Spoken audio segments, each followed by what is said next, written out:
नमस्कार, मेरा नाम शिवम है और मेरे साथ अक्षय मौजूद हैं। भारत का दुश्मन देश पाकिस्तान दो देशों के साथ मिलकर इस्लामिक नाटो बना रहा है। इस्लामिक नाटो क्या है और भारत से इसको दिक्कत क्या होगी, इस पर हम बात करेंगे अक्षय से और अक्षय ही पूरी जानकारी देंगे। अक्षय, क्या है? देखिए, इस्लामिक नाटो आधिकारिक रूप से ये नाम बिल्कुल नहीं है। इस्लामिक नाटो को नाम दिया गया है, आम बोलचाल में जिस तरीके से कहा जाता है वो उसको कहा जा रहा है। असली जो नाम है मक्का में डील हुई है। इसमें पाकिस्तान है, सऊदी अरब है और तीसरा देश है इसमें तुर्की भी जिसे अक्सर कहा जाता है। मक्का के अंदर ये डील हुई है, यानी कि सऊदी अरब के मक्का में। और इस डील का जो ऑफिशियली आधिकारिक नाम तय किया गया है, रखा गया है, वो रखा गया है यहाँ पर मक्का ज्वाइंट डिफेंस एग्रीमेंट। इसमें मुख्य रूप से 3 देश शामिल हैं।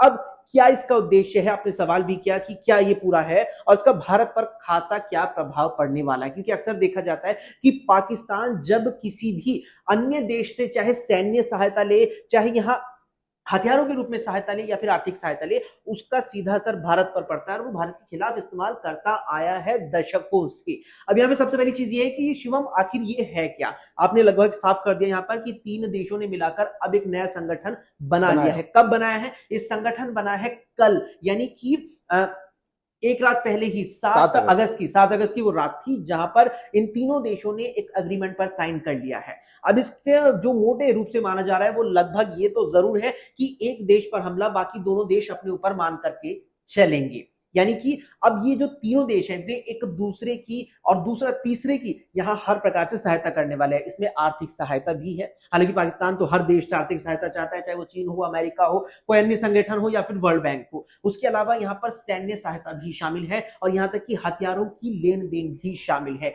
यहाँ पर जो डील साइन हुई है उसमें प्रमुख रूप से माना जा रहा है कि सऊदी अरब अपने पैसे से दोनों देशों की हर स्थिति में मदद करने वाला है। इसके अलावा पाकिस्तान जो परमाणु संपन्न देश है, एक चीज हमें बिल्कुल नहीं भूलनी चाहिए कि पाकिस्तान के पास परमाणु बम है। परमाणु संपन्न देश पाकिस्तान है और कुछ और अन्य घातक हथियार पाकिस्तान के पास है जो जरूरत पड़ने पर वो सऊदी अरब और तुर्की को अब यहां भेजेगा जरूरत पड़ने पर। और तीसरा देश है इसमें तुर्की, जो अपनी सेना उतारेगा मैदान में। कहां? पाकिस्तान के मैदान में, यूएई के मैदान में अगर जरूरत पड़ती है, क्योंकि संधि तीनों ने मिलकर के कर ली है। अब शिवम, आपने यहां पर नाम दिया इस्लामिक नाटो। नाम इसलिए कहा जा रहा है क्योंकि दुनिया में इस वक्त एक संगठन ऐसा मौजूद है, बहुत पुराना, दशकों पुराना बना हुआ संगठन मौजूद है, नाटो, जिसके अंदर जो देश औपचारिक रूप से मौजूद है वो ये मान करके चलते हैं संधि के तहत, जो संधि दशकों पहले हुई थी, कि अगर एक देश पर यहां हमला होता है, अगर एक देश पर यहां प्रहार किया जाता है कब्जे के इंटेंट से या अन्य किसी इंटेंट से भी, जहां उस देश की सुरक्षा, उस देश की आंतरिक सुरक्षा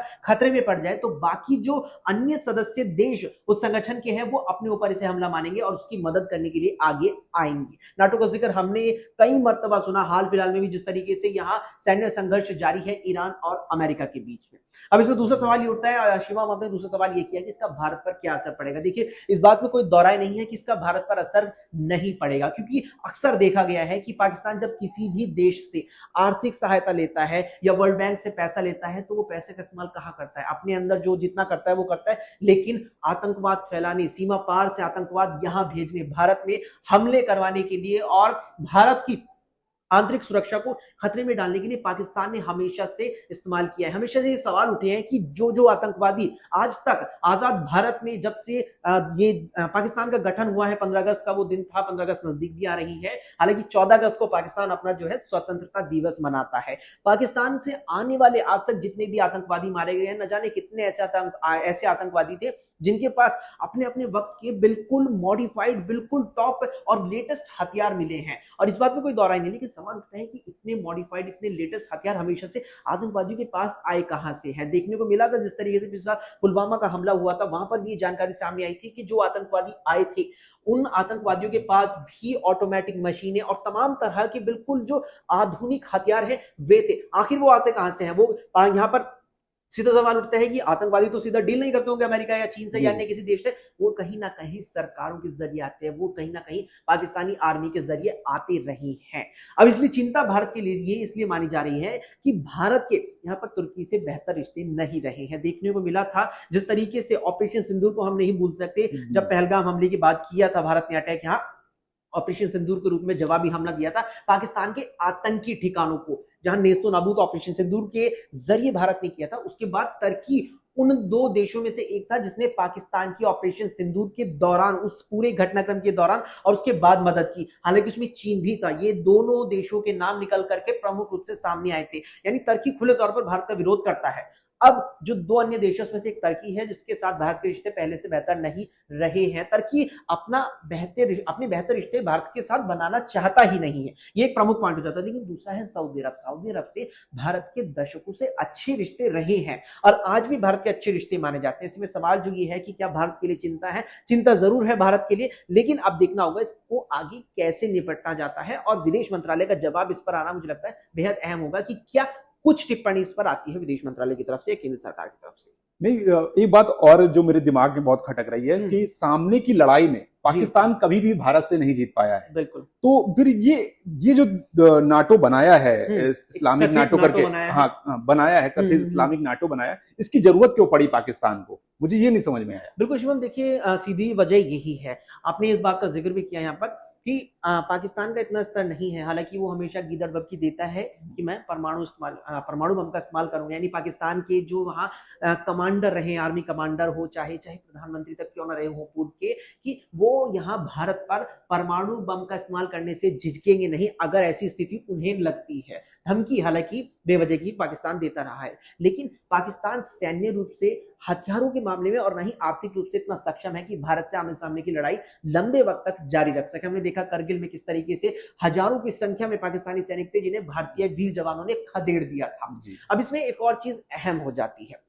सवाल यहाँ पर ये बना हुआ है और ये सवाल लंबे वक्त तक रहेगा कि भारत के लिए चिंता क्यों है और क्या अगर पाकिस्तान और भारत, आपने जिक्र किया कि आमने सामने नहीं होते, लेकिन यहां जिस तरीके से ऑपरेशन सिंदूर में भारत ने पाकिस्तान के अंदर जो यहाँ सैकड़ों की संख्या में आतंकी ठिकाने मौजूद है, उन आतंकी ठिकानों को नेस्तनाबूद किया था, उन पर हमले किए थे, जिसका सैन्य ठिकानों से कोई लेना देना और कोई मतलब नहीं था। लेकिन अब आप इस चीज को ऐसे देखिए कि अगर पाकिस्तान की तरफ से आतंकवादी आते हैं, भारत में फिर कुछ इस प्रकार की घटना को अंजाम देने की कोशिश भी करते हैं और जवाब में अगर भारत यहाँ पर एयर स्ट्राइक करता है, जैसे कि हमने पुलवामा हमले के बाद भी देखी थी, उरी सर्जिकल स्ट्राइक, बिहार की तरफ से आतंकवादी आते हैं, भारत में फिर कुछ इस प्रकार की घटना को अंजाम देने की कोशिश भी करते हैं और जवाब में अगर भारत यहाँ पर एयर स्ट्राइक करता है, जैसे कि हमने पुलवामा हमले के बाद भी देखी थी, उरी सर्जिकल स्ट्राइक भी हमने देखी थी भारतीय सेना की, तो फिर पाकिस्तान क्या इसे दुनिया के सामने और क्या अपने उन दो सहयोगी दोस्तों, अपने उन दो सहयोगी देशों के सामने किस तरीके से रखेगा कि हमारे ऊपर भारत ने हमला किया है? ये बड़ी चीज हो जाती है और संभवतः यही होगा। पाकिस्तान दुनिया भर के सामने, दुनिया भर के तमाम देशों के सामने और तुर्की और यूएई के सामने ये रख सकता है कि भारत ने हमला किया है। फिर उठता है कि भारत ने सामने से हमला कर दिया है, तो क्या पाकिस्तान के समर्थन में भारत के खिलाफ उतर के आएंगे सऊदी अरब और तुर्की यहाँ पर? हालांकि इस पर यह चीज इतनी स्पष्ट नहीं है। यहाँ पर हाल ही में एक पॉडकास्ट के दौरान जो इजराइल के प्रधानमंत्री है बेंजामिन नेतन्याहू, उनके बेटे ने एक पॉडकास्ट के दौरान साफ तौर पर कहा, हालांकि उन्होंने सवाल करते हुए ये बात पूछी कि ईरान और इराक ने जो यूएई पर अब तक की मिसाइलें दागी है और अब इस ट्रीट होने के बाद, क्योंकि यूएई समझौते में शामिल है, उन्होंने सीधे तौर पर सवाल किया है कि अब ये जो ट्रीट तय हो गई है, ये समझौता तीनों देशों के बीच हो गया है, अगर इसके बाद ईरान या फिर इराक यूएई पर हमला करता है तो क्या टर्की और पाकिस्तान ईरान और इराक पर हमला कर देंगे? उन्होंने सवाल किया है। और वही सवाल उन्होंने आगे किया कि अगर भारत पर पाकिस्तान हमला करता है और भारत जवाब में पाकिस्तान पर हमला करता है तो क्या यूएई भारत पर हमला करेगा? यानी कि कई ऐसे सैन्य देश हैं, कई ऐसे देश हैं जो आपस में मित्रता रखते हैं। भारत के पाकिस्तान और टर्की से इतने बेहतर रिलेशन नहीं है, लेकिन यूएई से भारत के काफी अच्छे रिश्ते हैं। पर एक सवाल और भी मेरा है कि देखिए, पाकिस्तान से और भारत की दुश्मनी बहुत पुरानी है, आजादी के बाद से ही शुरू हो चुकी थी एक तरह से। और 1999 के कारगिल वॉर में भी हमने देखा जिस तरीके से लद्दाख की बर्फीली चोटियों पर उन्होंने, उनके सैनिकों ने कब्जा किया हुआ था। और एक समय जब भारत ने अरब के देशों और पश्चिमी देशों से मदद मांगी तो उन्होंने मदद देने से इनकार कर दिया। अमेरिका से भी मदद मांगी तो अमेरिका ने भी इनकार कर दिया। उसके बाद इजराइल ने हमारा साथ दिया। कहीं ना कहीं ऐसा तो नहीं है कि इजराइल और भारत की दोस्ती को देखते हुए ये नाटो बनाने की जरूरत पड़ गई पाकिस्तान को? एक सबसे गंभीर सवाल यही है जी। क्योंकि जब ये वॉर हुआ या ऑपरेशन सिंदूर हुआ या जब भी कोई ऐसी लड़ाई हुई तो इजराइल ने हमेशा भारत का साथ दिया है और पाकिस्तान अलग थलग पड़ा है। तो कहीं ना कहीं ये तो नहीं जरूरत पड़ी पाकिस्तान को कि हमेशा वो अलग थलग पड़ जाता है, इसलिए उसने इस बार खुले तौर पर सऊदी को भी मिला लिया, चाहे वो झूठ बोला हो या जो भी बहाना किया हो, क्योंकि देखिए सऊदी के भारत से भी बहुत अच्छे संबंध रहे, जैसा कि आपने बताया भी। तुर्की हमेशा से खिलाफ रहा है, बिल्कुल।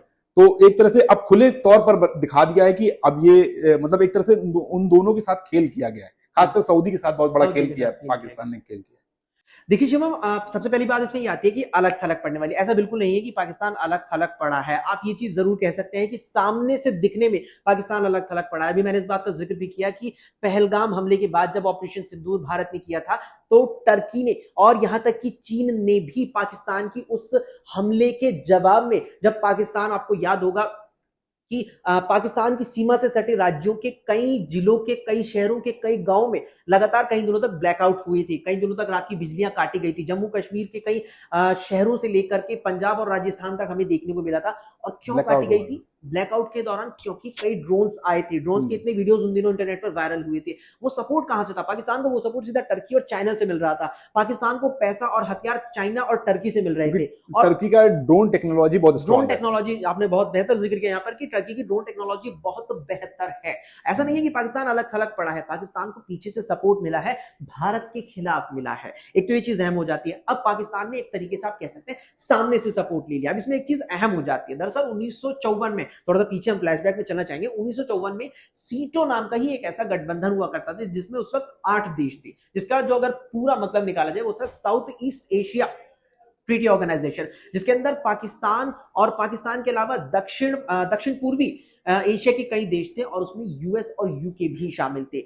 उसका जिक्र मैं यहाँ पर इसलिए करना चाह रहा हूं क्योंकि उस डील के वक्त 1954 में जब वो डील हुई थी इन 8 देशों के बीच, उस वक्त अमेरिका ने अपनी एक शर्त रख दी थी। अमेरिका ने उस वक्त शर्त रखी थी कि अगर भारत और पाकिस्तान भिड़ते हैं तो अमेरिका पाकिस्तान का साथ यहाँ पर नहीं देगा। जबकि उस संगठन का मकसद ही ये था कि उस संगठन में शामिल जो 8 देश थे उनमें से अगर किसी एक देश पर कोई बाहरी देश हमला करता है तो बाकी 7 उस देश की मदद करेंगे। वो आर्थिक रूप से भी होगी और वो सैन्य रूप से भी मदद होगी। लेकिन पाकिस्तान को अमेरिका ने उस वक्त साफ कर दिया था कि अगर पाकिस्तान भारत से भिड़ता है, अगर इन दोनों के बीच कोई टकराव होता है इस संगठन के अस्तित्व में रहने के दौरान, तो अमेरिका पाकिस्तान की सीधे तौर पर मदद नहीं करेगा। हालांकि जब बाद में अमेरिका का लंबे वक्त तक वियतनाम से युद्ध रहा तो अमेरिका ने भी इसी संगठन के तहत पाकिस्तान से मदद मांगी थी और पाकिस्तान ने भी नकार दिया था, यानी इनकार कर दिया था, क्योंकि अमेरिका भी यहां काफी हद तक न्यूट्रल रहना चाहता था। अमेरिका खुले तौर पर पाकिस्तान का समर्थन भारत के खिलाफ जाके नहीं कर सकता। ऐसे ही यहाँ पे यूएई को लेकर भी स्थिति नजर आ रही है कि यूएई से भारत के रिश्ते बहुत बेहतर हैं और रिश्ते केवल बातचीत के या फिर हाल चाल हाय हेलो के नहीं है, रिश्ते यहाँ पर व्यापारिक है। भारत का बहुत बड़ा व्यापार है दोनों देशों में। कर यहाँ लाखों अरबों डॉलर की सालाना जो है लेन देन होती है। भारत अपना कई सारा सामान है जो वहां से इंपोर्ट करता है। भारत का बहुत सारा सामान है जो यूएई में जाता है और ये लगातार सालों से चलता आया है और अभी भी जारी है। दोनों देशों के बीच व्यापारिक रिश्ते बहुत अच्छे हैं और व्यापारिक रिश्ते से बढ़िया और बेहतर इस दुनिया में मुझे नहीं लगता इस वक्त कुछ है, क्योंकि यही एक ऐसी चीज होती है जो दो देश हो या फिर दो लोग ही क्यों ना हो, रिश्ते बेहतर बने रहते हैं। इसलिए माना जा रहा है कि टर्की जरूर भारत के खिलाफ है लेकिन यूएई भारत के खिलाफ नहीं आ सकता, क्योंकि अगर यूएई भी भारत के खिलाफ आएगा तो यूएई को भी यहाँ नुकसान उठाना पड़ सकता है। तो खैर अक्षय, अब इस मुद्दे को विराम देते हैं और नए मुद्दे के साथ हम फिर मिलेंगे। और इस पर अभी भारत सरकार की तरफ से प्रतिक्रिया नहीं आई है, ये आने वाले समय पे पता चलेगा। और ये भी देखना होगा कि जब भी भारत और पाकिस्तान आमने सामने आते हैं, क्या सऊदी अरब सामने आता है? जिस तरीके से आपने कहा कि सऊदी नहीं आएगा, ये तो आने वाला वक्त ही बताएगा। तो वक्त पे ही छोड़ देते हैं। तो और तमाम दर्शकों से भी हम यहाँ पर बात रखना चाहेंगे कि कमेंट पे अपनी राय हमें जरूर बताएं कि 3 देशों ने मिलकर के यहाँ पर संगठन तो बना लिया है। माना जा रहा है कि पाकिस्तान इस संगठन का इस्तेमाल भारत के खिलाफ करने की पूरी कोशिश करेगा और अगर पाकिस्तान की तरफ से यहाँ फिर कोई आतंकी हमला करने की कोशिश की जाती है, कोई साजिश रची जाती है और भारत एयर स्ट्राइक जैसी कोई यहाँ एक्शन लेता है, तो पाकिस्तान दुनिया के सामने ये दिखाने की कोशिश करेगा और उन 2 देशों के सामने भी कि भारत ने पाकिस्तान पर हमला किया है। आपकी क्या राय है? कमेंट में हमें जरूर बताएं। देखते रहें जी उत्तर प्रदेश उत्तराखंड।